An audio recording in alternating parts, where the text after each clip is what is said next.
convidar quem não está sentado na mesa, porque nós temos espaços, cadeiras disponíveis na mesa, convidar todos para se ajudar a gente. Bem, eu sou o André Castro, sou diretor técnico da Clima. Muito bem-vindo quem está vindo pela primeira vez.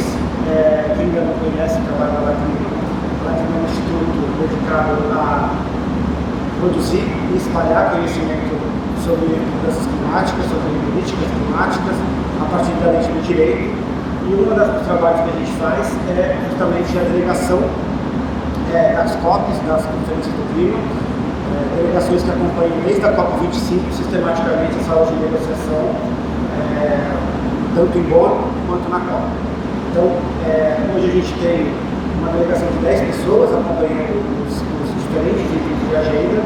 A gente fez uma primeira sessão dessa na terça-feira, em que a gente apresentou toda a nossa delegação, o que cada um seguia, e também fez uma breve introdução sobre cada um dos temas que serão negociados aqui na COP30. Hoje, e nos próximos 2 que nós faremos na próxima semana, nós não abordaremos todos os temas, justamente para que a gente tenha tempo de aprofundar um pouco mais cada um deles. Então hoje a gente vai falar sobre a meta global da adaptação, sobre transição justa, transparência e o Global Stocktake. Os outros temas que são cobertos por nós, como artigo 6, tecnologia, danos, ficarão para a primeira sessão da próxima semana. Nós começaremos por eles. Então, nós vamos cobrir todos os vídeos, nós vamos trazer para cá todos os temas que nós acompanhamos, mas também com um foco maior, porque nós trouxemos todos os temas, todas as reuniões, a gente acaba aprofundando tudo. Então, eu queria iniciar falando sobre o que aconteceu nas consultas. A gente teve uma reunião difícil nas consultas. Então, só lembrando que as consultas da presidência da COP30 foi uma iniciativa da presidência para que não houvesse um travamento na agenda. E essa foi uma saída que teve um bom resultado. No primeiro dia, afinal, a agenda não foi travada. Nas últimas 4 conferências, considerando COPs e as conferências de Bonn, a gente teve um atraso na adoção da agenda, justamente porque tinha alguns temas muito conflituosos que estavam impedindo que a agenda fosse adotada. Alguns temas que as partes prioritariamente queriam falar e temas que as partes queriam evitar. São, nomeadamente, 4. As medidas unilaterais de comércio, o artigo 9.1, que fala da obrigação dos países envolvidos em fornecer financiamento.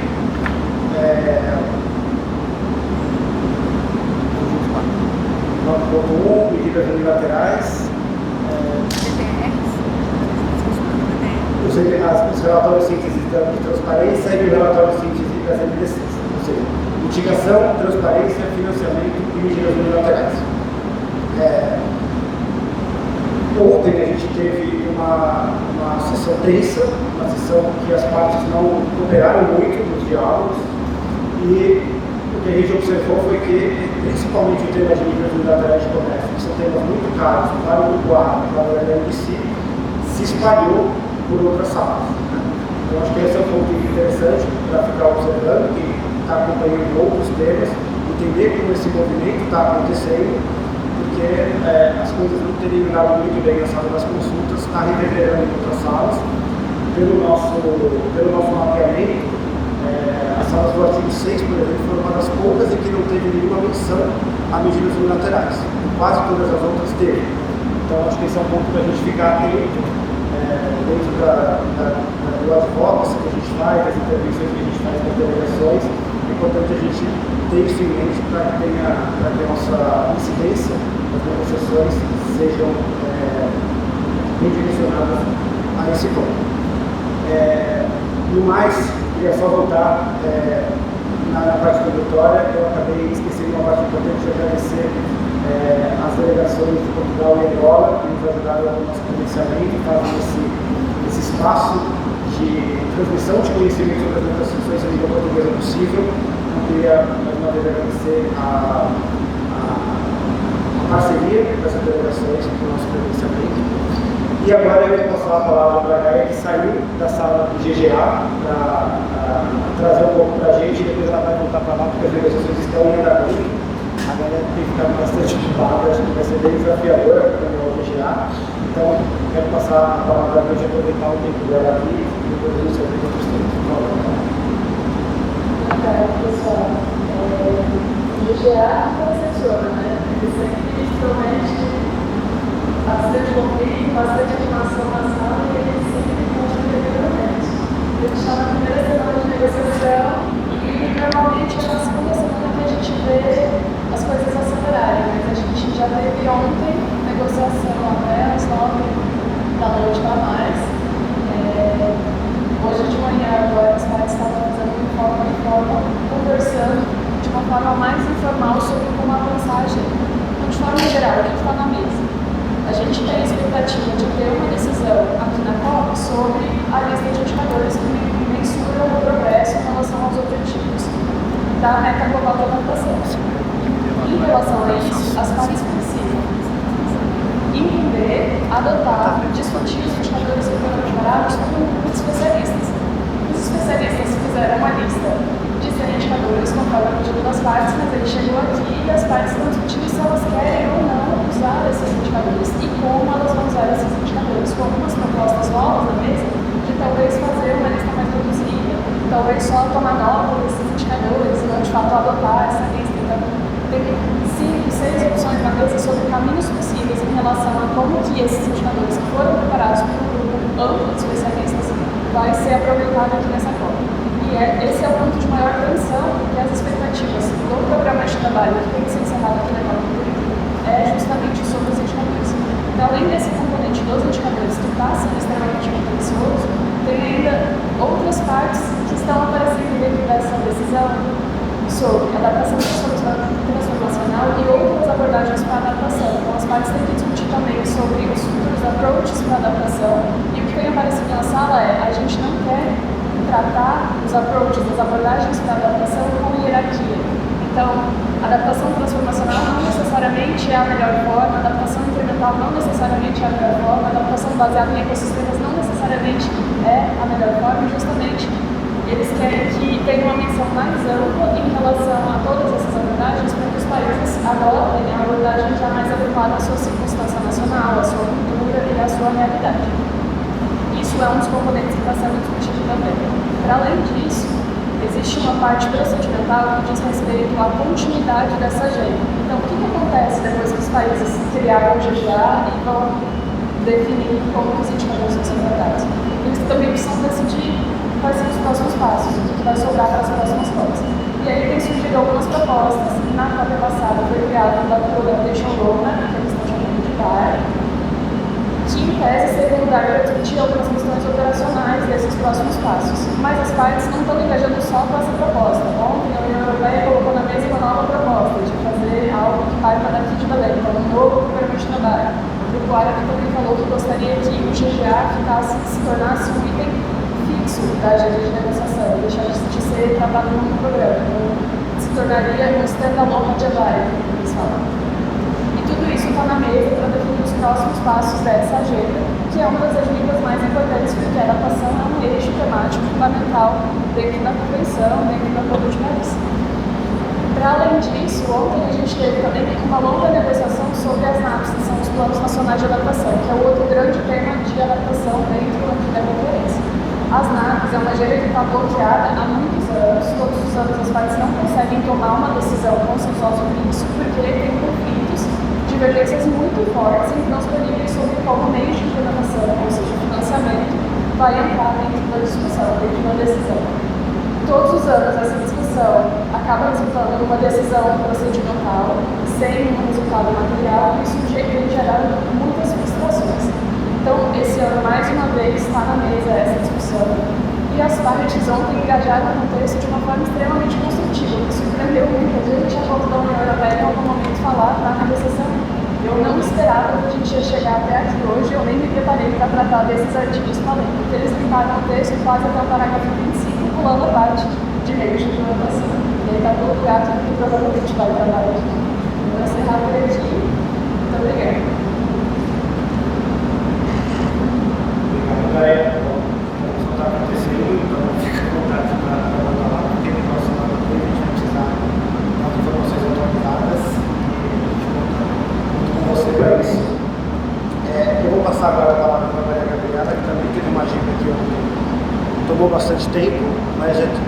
algumas definições para passar.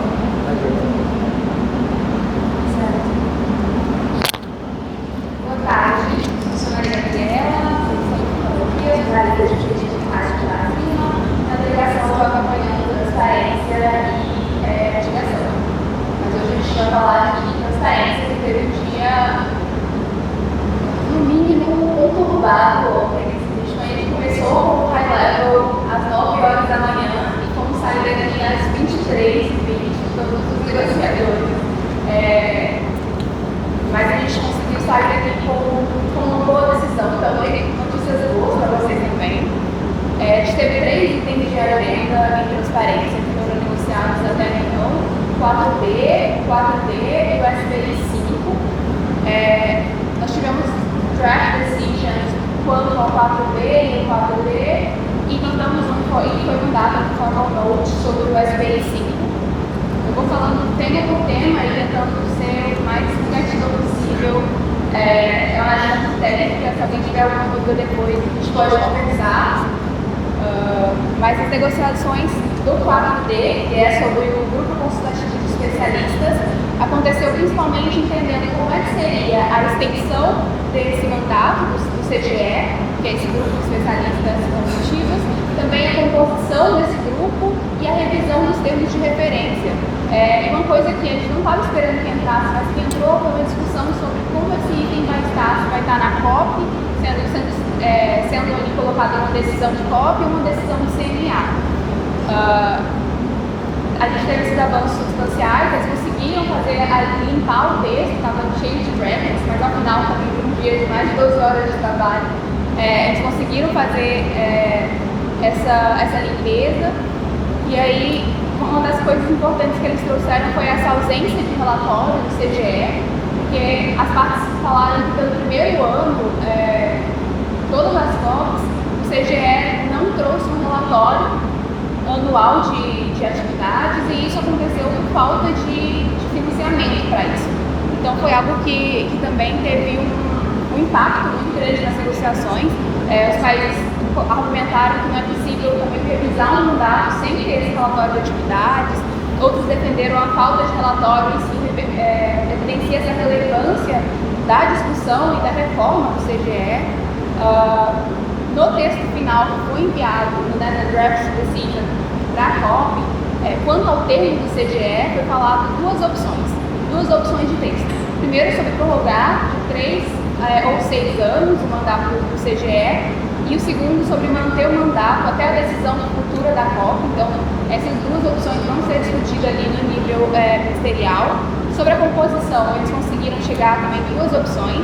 Uma sobre manter a composição atual do CGE e outra sobre fazer essa atualização no número tanto de representantes de região, quanto incluir vagas específicas para os LNCs e para os CIs.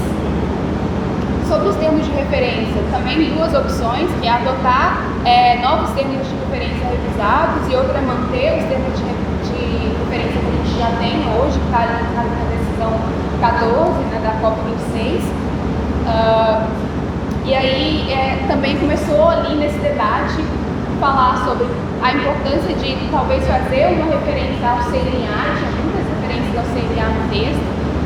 Também alguns países em desenvolvimento, o AILA que trouxe, o Brasil, defenderam fazer uma referência para o GGA também no texto.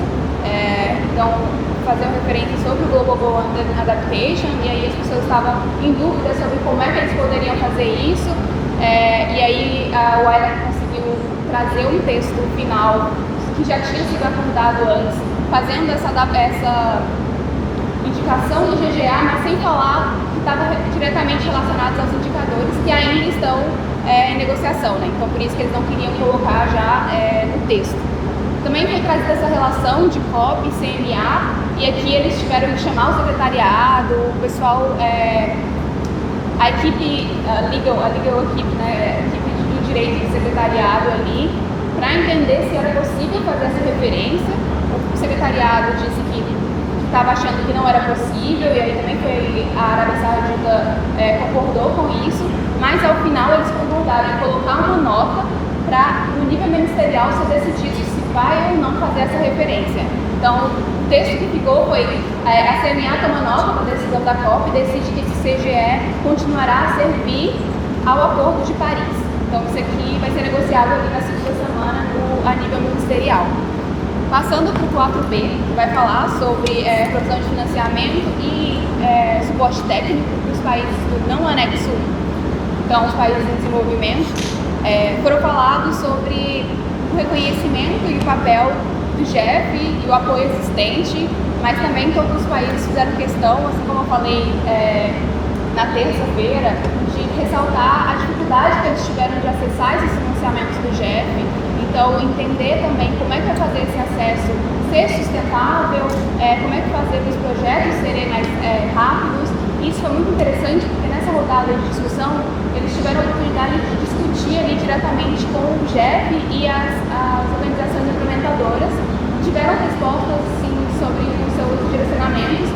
Uma das respostas muito interessantes é que agora vai ter a possibilidade dos países fazerem projetos já de 3 anos. Então, 3 ciclos de BTR, então seriam 6 anos, e com isso poderia resolver problemas de equipe. Então, eles poderiam contratar uma equipe fixa por esses 6 anos, que ajudaria muitos países em desenvolvimento no reporte de suas atividades. É algo que foi muito apontado ali no início das negociações e que influenciou bastante essas discussões.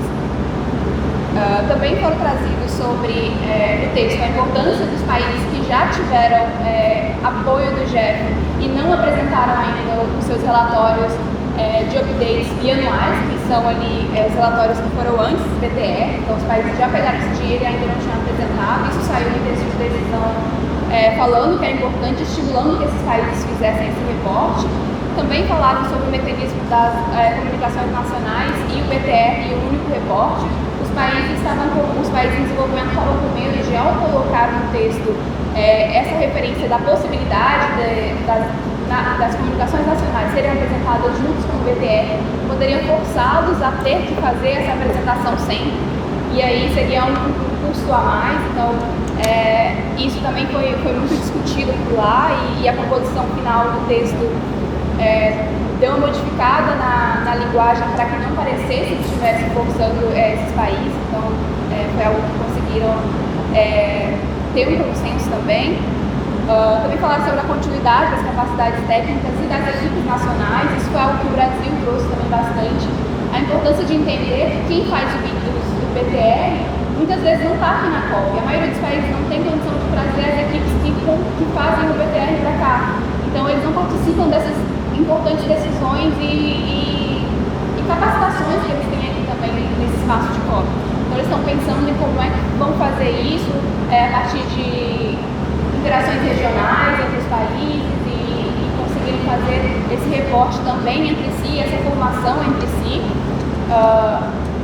que também entrou no texto e nas discussões. Também falaram sobre a frequência futura das negociações, concordou em continuar essas discussões. Então, isso foi ali um resumo do 4B, né? Chegou a essa draft conclusion, resolveu os brackets principais, então tem muito pouca coisa para ser colocada lá no nível ministerial e limpou esse parágrafo. Então, essa parte técnica foi concluída. E aí a gente passa para a SPI 5, que fala sobre o artigo 13, vou ser breve, eu acho que eu já estou... E essa parte foi complicada porque a gente não conseguiu ter uma draft decision. Então, o que foi mandado foi uma nota informal para o nível ministerial. Isso aconteceu por diversas razões. Assim.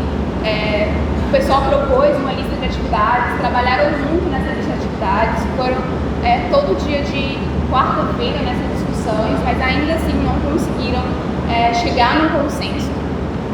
Falaram sobre essa suficiência de recursos disponibilizado pelo GEF, que voltou muito essa questão do financiamento, também sobre a importância desse suporte adequado, previsível e contínuo.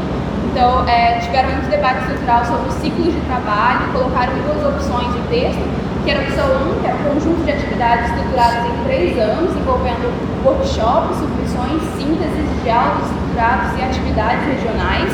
Então, trazendo também os técnicos para essas discussões.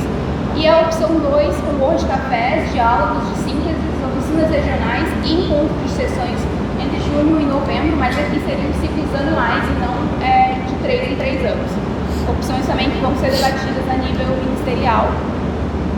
Também tive a inclusão de revisores e técnicos nacionais nessa parte da negociação e a importância deles estarem por ali também. Então a gente vai esperar que nesse tópico, na semana que vem, volte a consolidação da lista de atividades do ciclo e ciclo de trabalho desse item, definir entre aquelas duas opções que eu trouxe na nota informal, sobre a linguagem, importante linguagem que o G77 está fazendo muita questão, de ter um financiamento adequado, previsível e mensurável, questões sobre sustentabilidade, capacidade técnica e pressão, compromissos mais fortes, especialmente dos LDCs e do CIS. E só isso aconteceu ontem, então, coisa pouca, mas a gente pode esperar mais negociações a nível ministerial, principalmente a nível SDI. Obrigada. Muito obrigado, Maria. Bem, eu queria só fazer um breve comentário da importância da agenda de transparência. Eu acho que é uma agenda que, de maneira geral, a sociedade civil brasileira acompanha pouco. Isso a gente vê porque nós somos uma das poucas organizações da sociedade civil que está lá observando. E esse é um dos pilares do Acordo de Paris, a transparência dos países, as NDCs, que é o meio pelo qual os países apresentam seus compromissos, são muito importantes, mas não menos importante é também os documentos pelo qual eles reportam o que eles fizeram. Saber que está funcionando. Isso é uma demonstração de que o regime funciona, que a roda gira da maneira que tem que funcionar. Esse é um tema bastante complexo, como vocês viram, ainda tem instrumentos que são da Convenção, instrumentos que são do Acordo de Paris, e aí a revisão desses instrumentos de transparência também é muito importante, porque não basta os países reportarem, eles também passam por uma avaliação para saber se o que eles reportarem para de pé, metodologicamente principalmente. Então, eu queria reforçar o convite para que, e essa é uma agenda que ainda tem muito domínio político do norte global, então a sociedade civil do sul global acompanhar a agenda de transparência é importante, é uma forma de pressão, ajuda os negociadores também do G77, que geralmente é um bloco bastante fechado nessa agenda. Então eu queria reforçar assim, a importância dessa agenda e um convite para que a sociedade civil brasileira se aproprie um pouco mais. Hoje a Maria Gabriela trouxe bastante detalhes sobre ela está à disposição aqui, nosso time todo está à disposição, e ela especialmente em transparência, para que vocês ajudem, a que vocês se apropriem desse tema.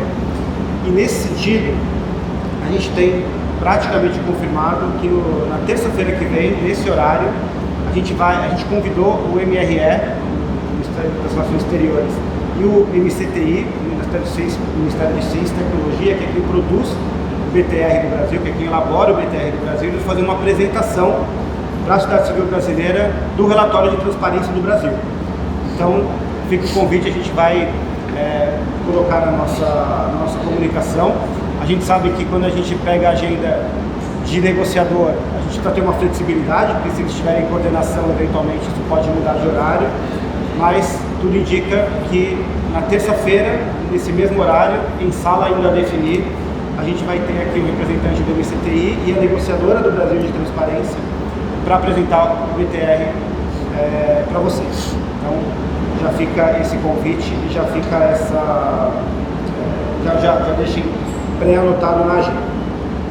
Agora, a gente vai falar sobre transição justa, e esse é um dos temas também que tem muito a ver com o que eu iniciei aqui a nossa conversa hoje, sobre as medidas unilaterais de comércio. Tanto os temas do 9.1, que é o financiamento dos países desenvolvidos, provisão de recursos públicos dos países desenvolvidos, quanto o tema das medidas unilaterais de comércio, foram temas que na conferência de Bonn, em junho, foram incluídos no tema de transição justa, que foi razoavelmente ruim para a própria agenda, que tinha outras prioridades a serem resolvidas, principalmente no que se refere a arranjos institucionais que operacionalizem transferência de tecnologia, capacitação, financiamento para a transição justa. Essa é uma das prioridades para esse item de agenda. E em Bonn a gente teve um problema que foi justamente essas pautas bomba, né? 9.1 e medidas unilaterais de comércio terem sido incluídas no tema de transição justa. Os diálogos propostos pela presidência, que levaram esses temas, né, para os diálogos, deveriam deixar o tema da transição justa um pouco mais leve para tratar do que interessa a essa pauta, sem ter que se preocupar tanto com isso. Isso deu razoavelmente certo no primeiro momento, em que na primeira reunião eles falaram de fato de medidas de arranjos institucionais, mas a partir de ontem a gente já teve mais uma vez as medidas unilaterais de comércio chegando no tema de transição justa, ou seja, saiu, isso aconteceu não só no tema da transição justa, né, como eu falei no começo, a gente teve uma inundação das medidas unilaterais de comércio em outros itens de agenda, mas no de transição justa principalmente, teve um esforço muito grande das partes que se interessam por essa medida, que nomeadamente são aquelas que são países em desenvolvimento, que têm sofrido essas medidas unilaterais, o que eles chamam de barreiras, né? Esse é um termo político já, chamado de barreira, mas tecnicamente são as medidas unilaterais de comércio, o que pode implicar em medidas protecionistas. Né? Esses países que têm sido sobretaxados pela carbonização da sua produção industrial têm dito que isso não é justo e precisam abordar isso. Então, reforçar que esse foi um tema que implicou bastante a negociação de transição justa ontem, e eu queria convidar a Beatriz da plataforma Cipol para trazer um pouco mais de detalhes sobre o tema da negociação de ontem. Conta para a gente também um pouquinho o que aconteceu nesses últimos dias. Por favor, Beatriz. Gente, boa tarde. Eu sou a Beatriz Marta, da plataforma Cipol. Vou falar brevemente sobre o andamento, né, da discussão do grupo de trabalho de transição justa. A gente está de bom, no texto, tinha três pontos a serem definidos aqui no programa.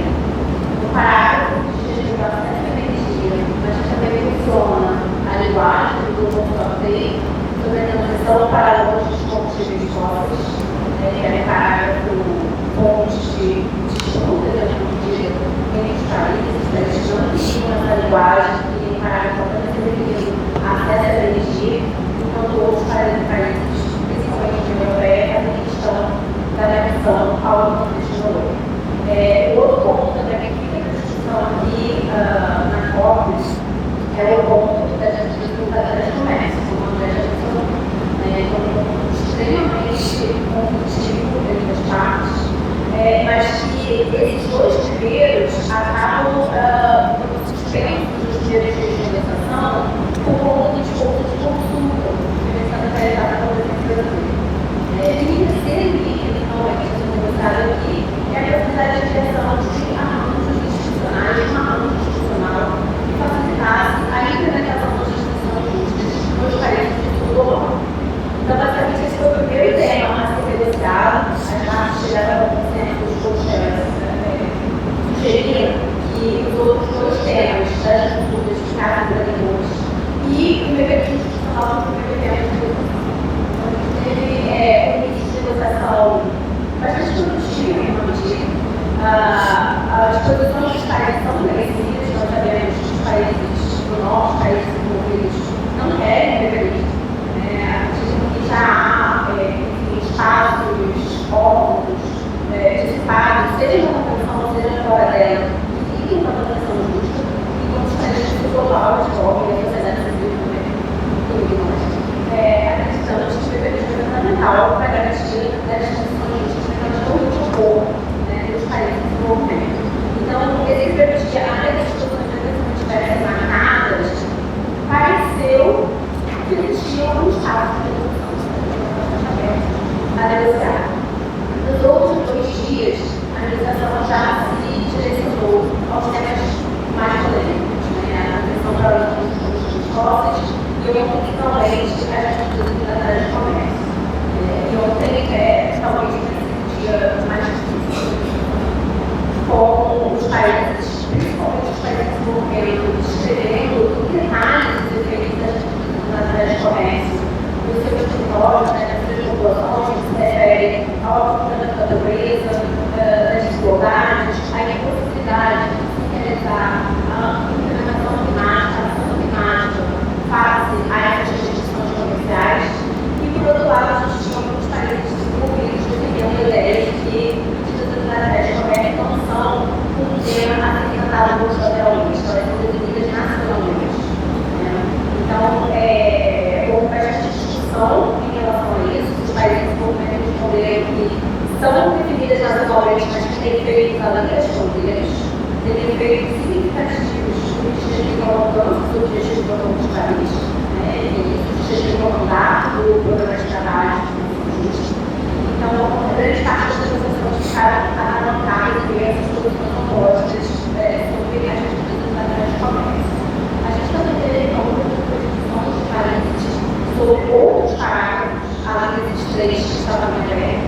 Então, por exemplo, a gente teve uma manifestação da delegação de Cuba que questionou a menção a Human Rights Based Approach, dizendo que não há uma definição multilateralmente acomodada sobre o Human Rights Based Approach.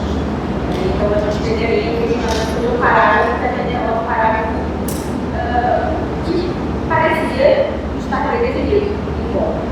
Uma outra manifestação desse tipo, ao invés de ser preocupante, a gente aloja com termos de lançamento, foi de outros países desenvolvidos que questionaram o fato do financiamento estar numa possível resolução de transição justa.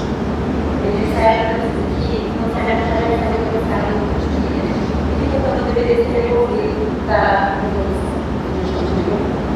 Então, hoje a gente teve, pela primeira vez, o draft, 11h30 desse draft foi publicado.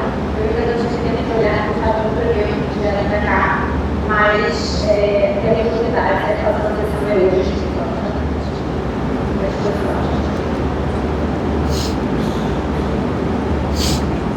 Muito obrigado, Beatriz.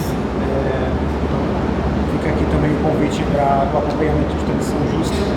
Acho que esse é um tema que já está mais quente, né? Acho que as pessoas, de maneira geral, quem vem acompanhar a COP já estava atento a esse tema de transição justa, é uma das pautas prioritárias também da presidência.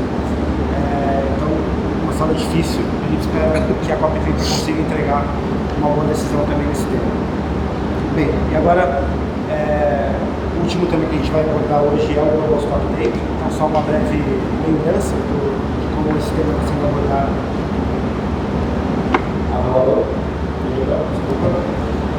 Então agora a gente vai falar sobre o balanço global. Então só uma breve recapitulação do que é esse tema.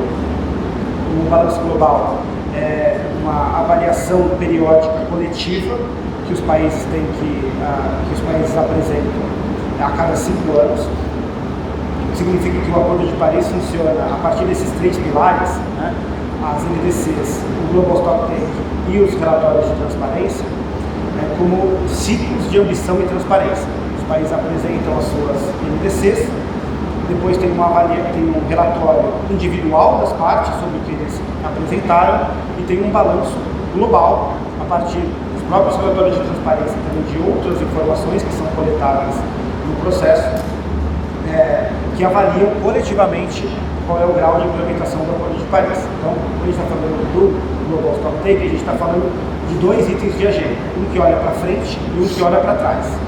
O que olha para trás são os diálogos dos Emirados Árabes Unidos, que a gente vai dar um pouco mais de forma hoje, que é um tema muito politizado, porque é justamente o tema que identifica a negociação que pauta como os achados desse balanço global, os resultados desse balanço global, as lacunas que foram identificadas nesse processo, vão ser endereçadas pelas partes. Né? Então, tem questões envolvendo financiamento, tecnologia, o afastamento dos combustíveis fósseis, questão de desmatamento.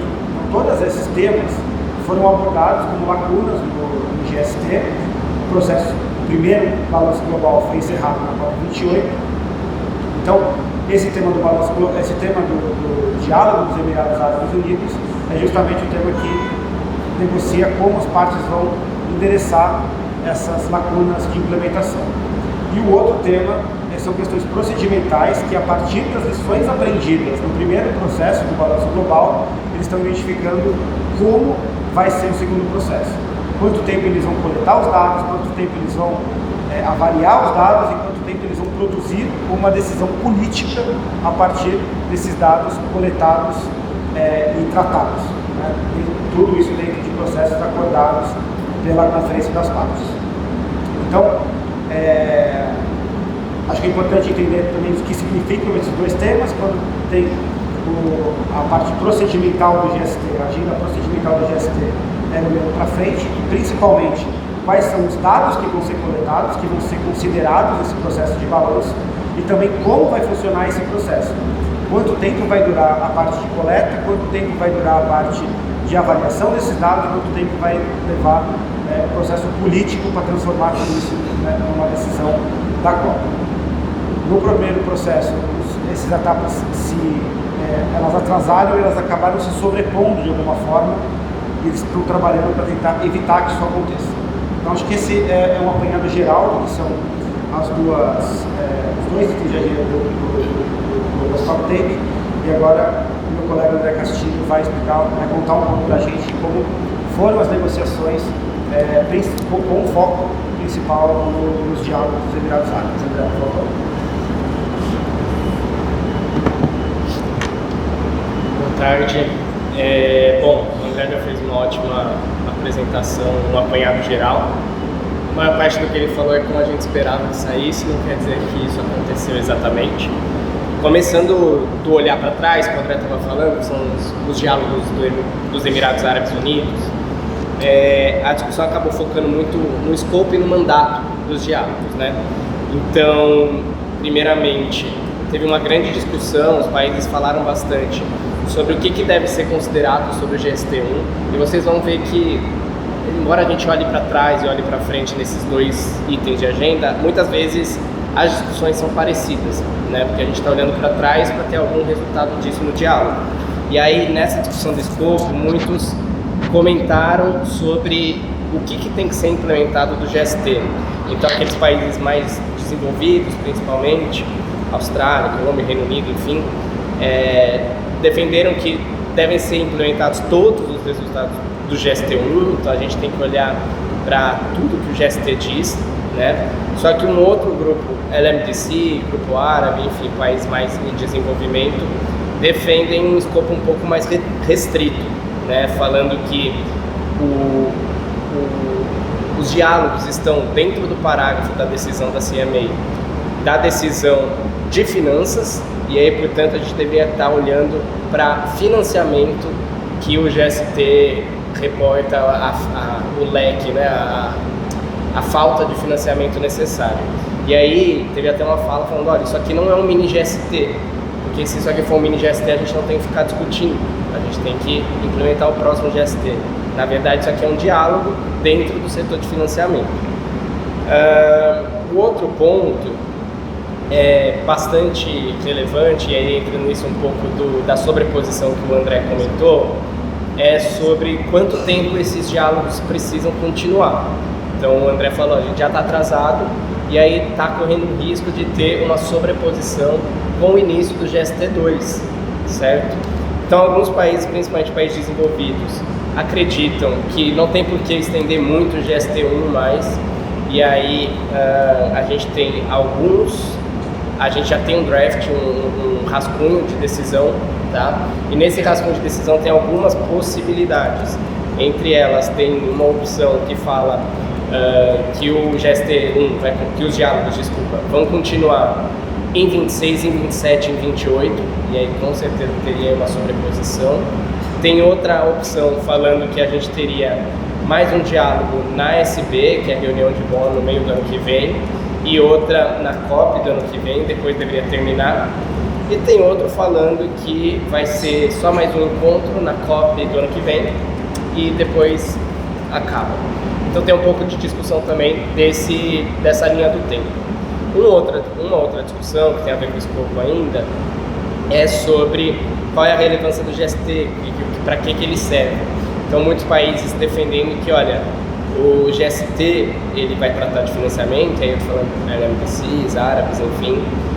Ele vai tratar do financiamento e isso vai acontecer de maneira não prescritiva. Então, quando eles falam não prescritiva, eles estão querendo falar que ela não vai impor nenhuma política que os estados precisam, que as partes precisam adotar. E, na verdade, isso ele vai dar um caminho, mas as políticas vão ser sempre determinadas de maneira nacional, né? Nacionalmente determinadas. Passando para o GST, olhando para frente, para o GST2, as discussões, elas focaram, o André disse, né, em procedimentos e logística, mas não chegamos tão a fundo nesses temas, porque alguns outros precederam. A primeira parte que teve bastante discussão, e o André falou sobre a coleta de dados, foi o questionamento por alguns países sobre o IPCC, o painel intergovernamental sobre mudança do clima da ONU, que é um painel técnico, que são representantes técnicos, sobre defender que o IPCC é a melhor ciência disponível ou não. Tá? Então, principalmente países em desenvolvimento, Grupo Árabe, LMDC, falando, olha, o IPCC sempre desconsidera conhecimentos dos países em desenvolvimento e teve até uma fala de uma das partes que falou, olha, não existe melhor ciência disponível, toda ciência é boa. Então, teve bastante essa discussão. Claro, muitos países, LDC, ZAILAC, União Europeia, defendendo que o IPCC é a fonte mais confiável, que a gente precisa se basear nele, inclusive trazendo alguns artigos, tanto do Acordo de Paris, quanto de outras decisões no âmbito das COPs.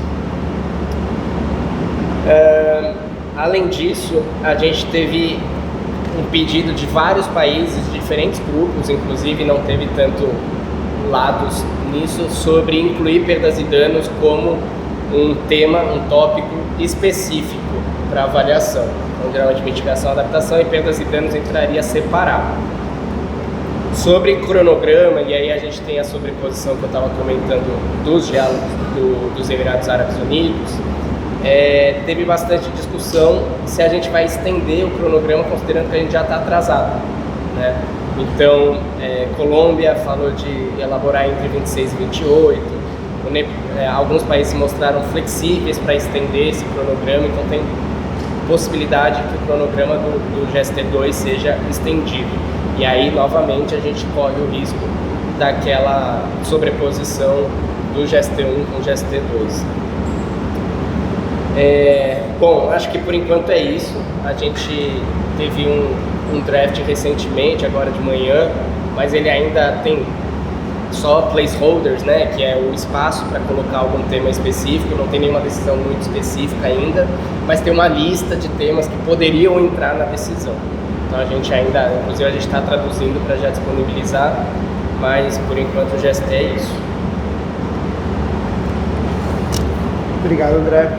Eu acho que o último ponto que eu acho que vale a pena destacar,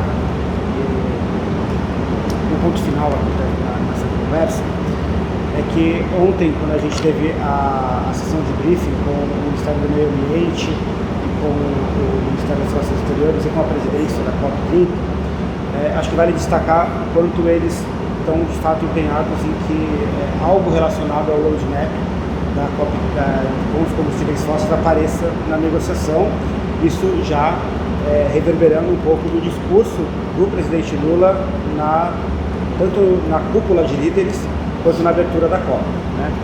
Então, os diálogos dos Emirados Árabes Unidos, eles são um dos lugares, né, onde pode aparecer alguma menção a isso.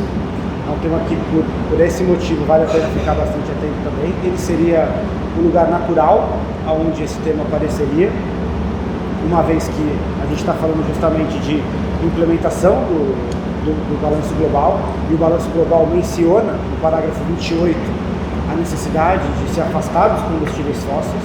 Então, essa é uma das possibilidades em que essa intenção apareça. Também é uma possibilidade de apareça algo relacionado a isso na agenda de transição justa, embora pareça mais difícil nesse momento, porque ela já tem muitas outras questões para lidar.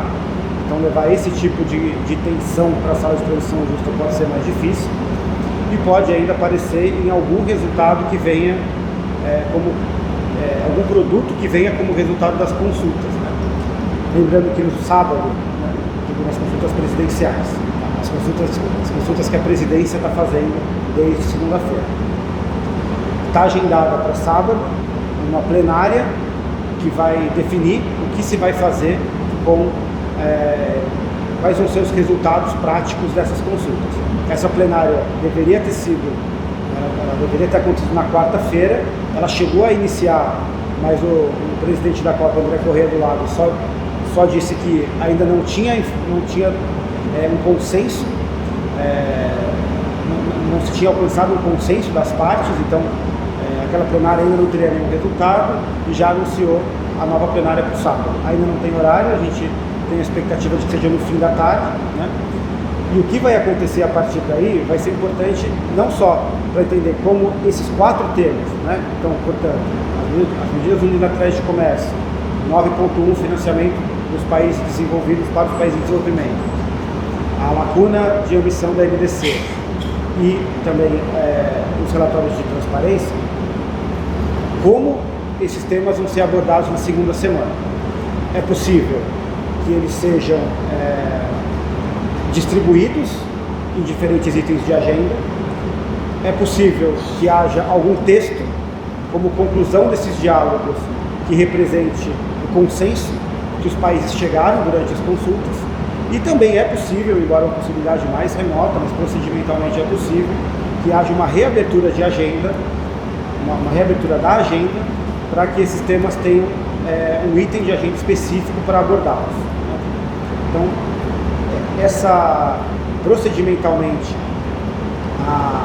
essas consultas propostas pela presidência são uma novidade, não é comum que exista isso nas COPs, então a gente tem uma dificuldade até de pensar em termos de precedentes, o que vai sair disso, né? Então tem muitas opções na mesa, mas o fato é que, em alguma medida, bons resultados da COP30 passam por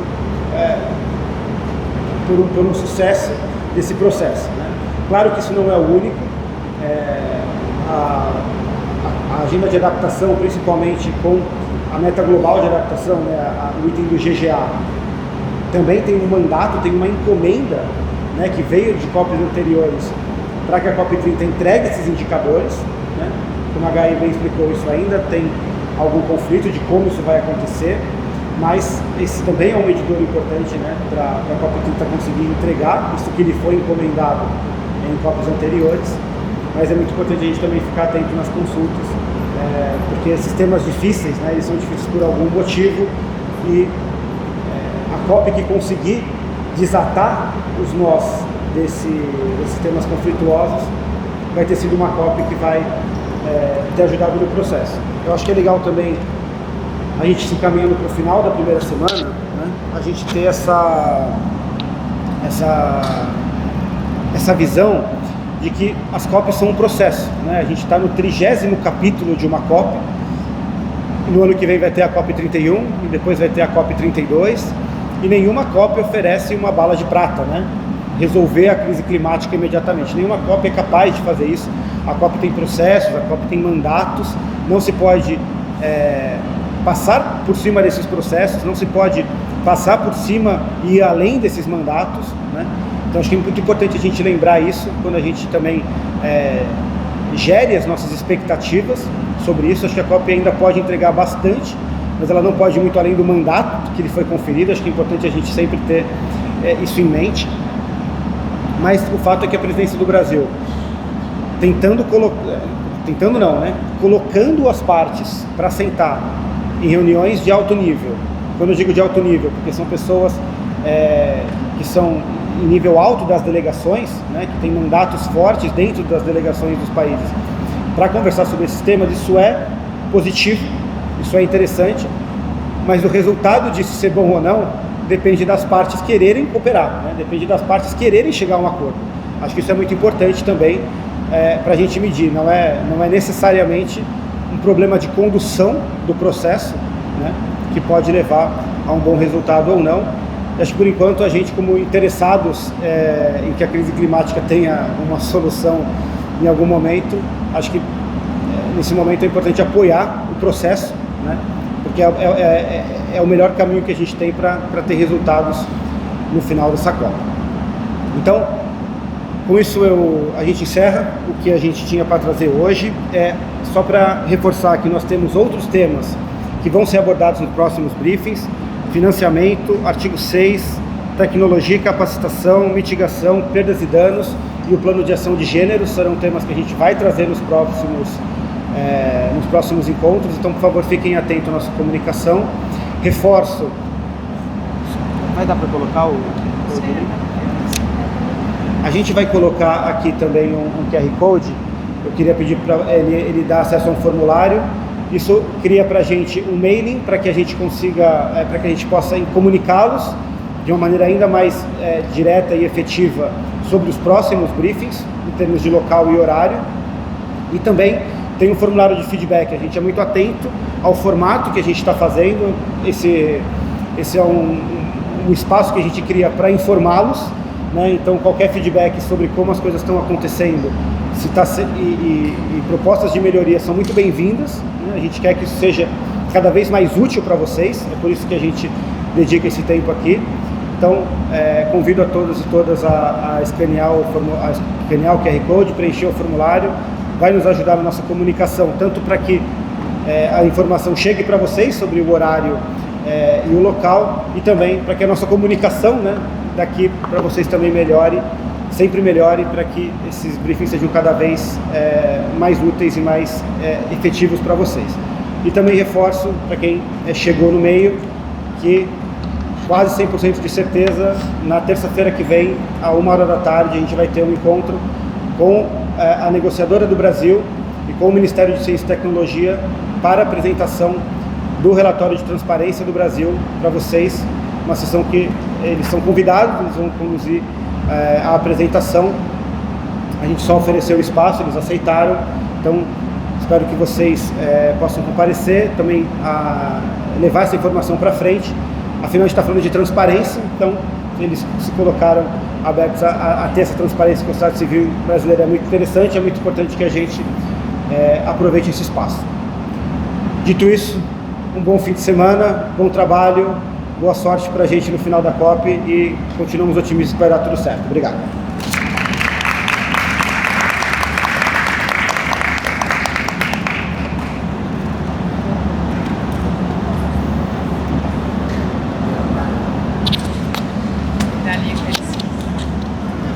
Bom, eu preciso só ver o WhatsApp em 5 minutos.